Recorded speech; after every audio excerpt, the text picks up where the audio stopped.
My name is Yulanda, and I have a confession to make, which is probably not really a confession, considering you can see me. I am morbidly obese. That is the clinical term for it, I guess. And I have been obese 90% of my life. However, come August, I hit my highest weight of all time at 508 pounds. That's August of last year. This scared me. This scared my mom. I'm sure my whole family. Life at 500 pounds is not easy. You know, people look at me and say, you know, she's that way because she's lazy. Well, I'm this way because of a whole bunch of factors. You know, one, I love to eat. I've always loved to eat. But I'm always hungry. Or I was always hungry.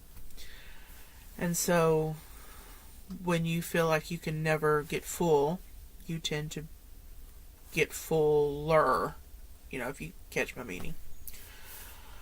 My knees hurt. Hell, half the time my whole body hurts. Walking several yards is hard. You know, I walk to where I need to go and I have to sit down because my back hurts, my knees hurt, I'm out of breath. I was at the point where before I would go to sleep, I was pretty sure I wasn't going to wake up. Or I would walk somewhere and think, I'm going to have a heart attack. So one day, after Tops, and I go to Tops, it's a weight loss support group. It's called Take Off Pound Sensibly. And I've been going to Tops for many years. And, you know, at one time I had lost like 40 pounds. And then I started gaining weight and gaining until I got to the 508 point. Which is not Tops' fault, it's mine, because that's my responsibility. But they were always, you know, helping me and trying to support me and motivate me. But I would do count the calories, and I would do good all week, and then I go to Tops and step on the scale thinking, okay, I've lost because, you know, I've eat under my calorie count. And I'd get on the scales and I'd gain. And then I'd get discouraged, and I'd go home, and I would eat my go-to foods, which happened to be usually meat and fat, you know. I would buy pork steak, you know, grill it up, and I would have that, you know, buy bacon, and I'd have half a package of bacon, and then I'd go to Tops that week and thinking, okay, I've gained, and I would lose. So things were turned around. You know, the only way I could lose on a normal diet was if I ate nothing but salad. And you can't do that.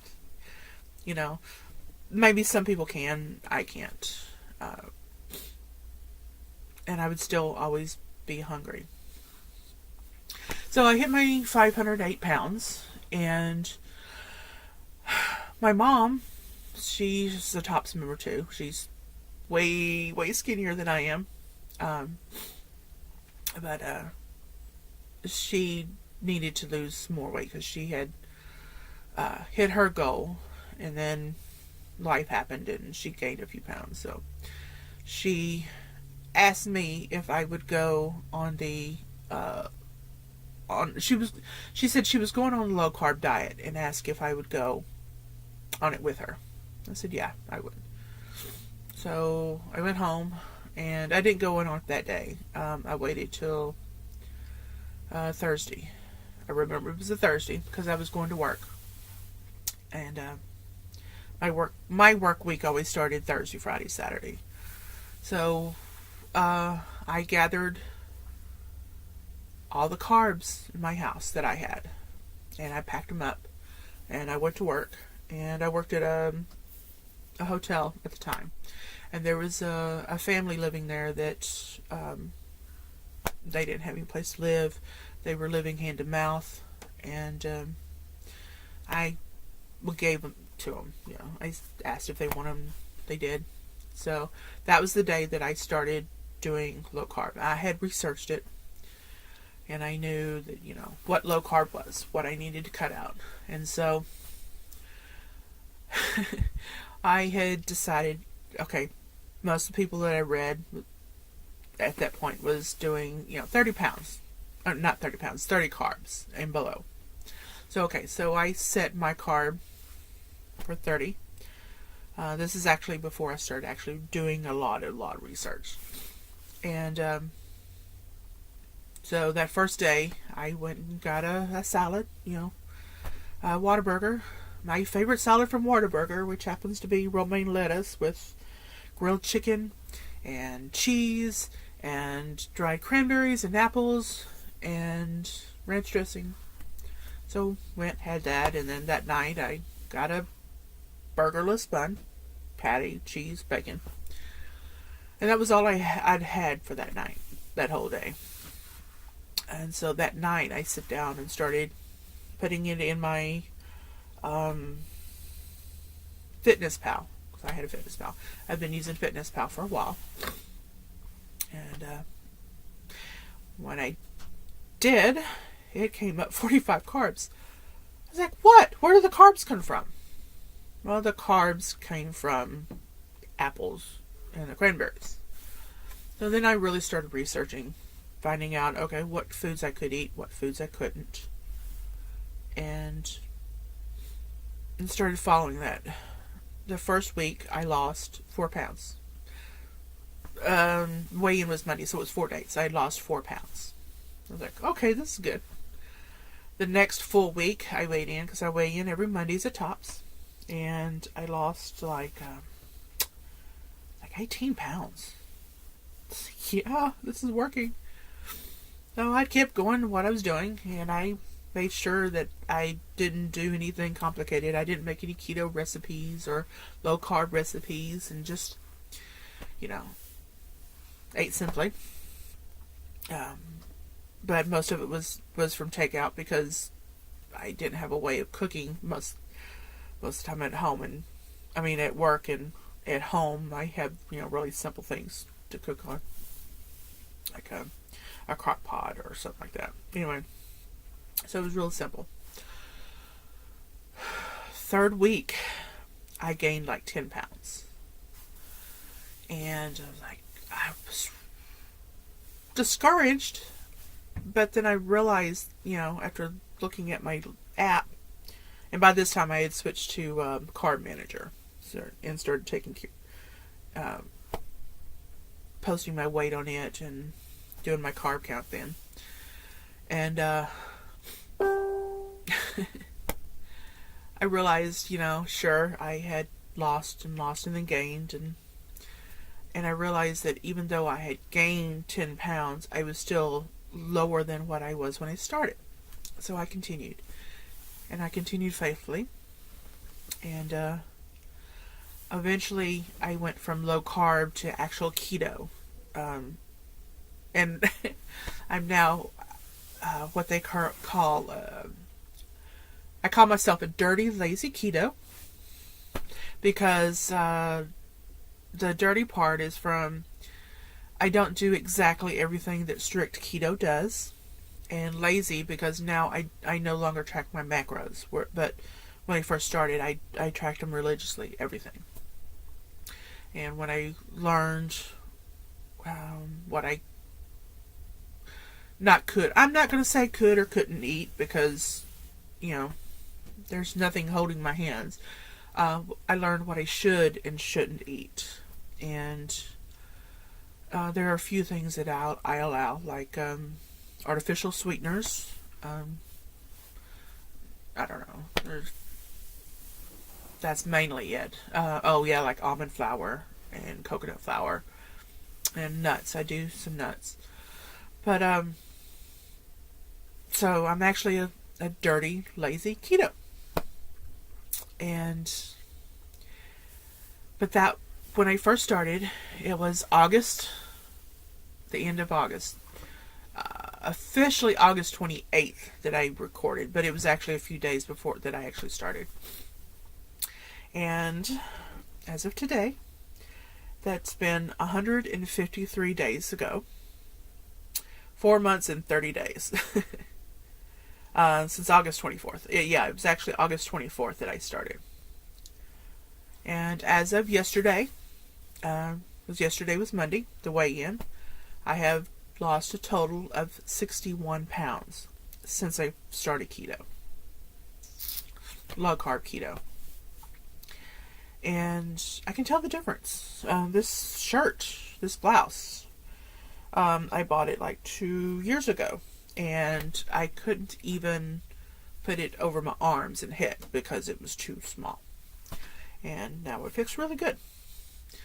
I can kind of see the difference in my before and after pictures, but my before picture is actually not at my highest point. So I can probably really see the difference then. But there's other differences, like as you can see, this is not exactly a, new house. It's a old 1953 park model, I think they call it. It actually looks like an Airstream on the outside, but the doorway to the bathroom is really small. I would say, looking at maybe 2.5 feet. It's really small.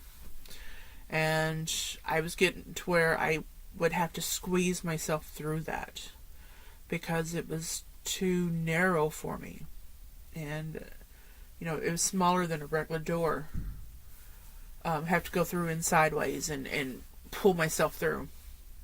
Now, I can go through there and I still, rub, but it's not like, not the feeling like, this is it, I'm going to get stuck, and they're going to have to call the fire department to cut me out. My dad had a car that I drove.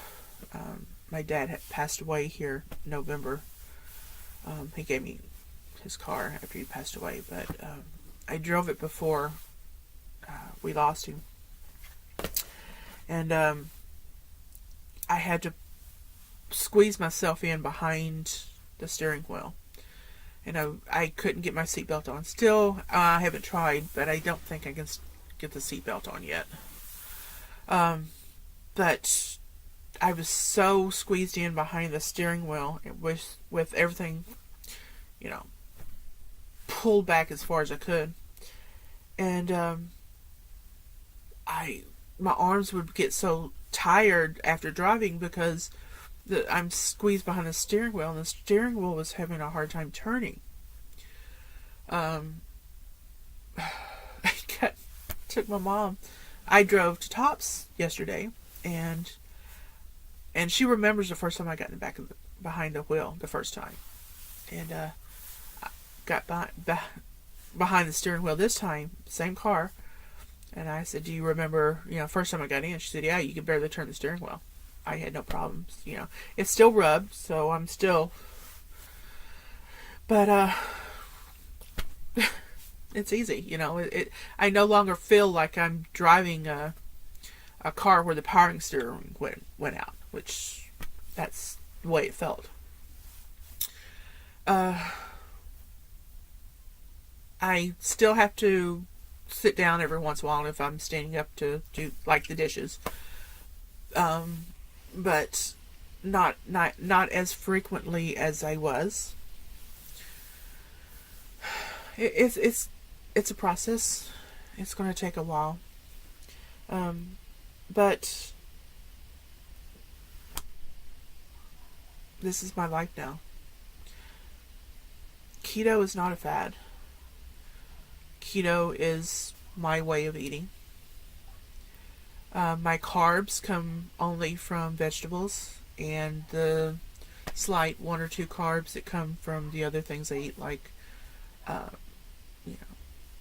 smoked sausage I get sometimes has a carb. But this is it. I'll post some pictures to show you my before, and I'll show you the picture that I took last night. And if you see this on Facebook, I hope to keep you updated on the progress. So, thank you.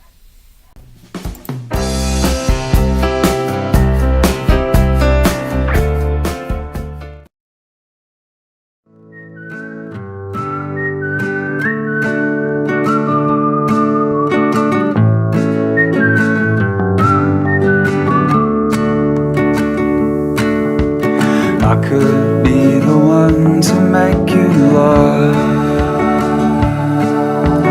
I have in the past, now that's a start.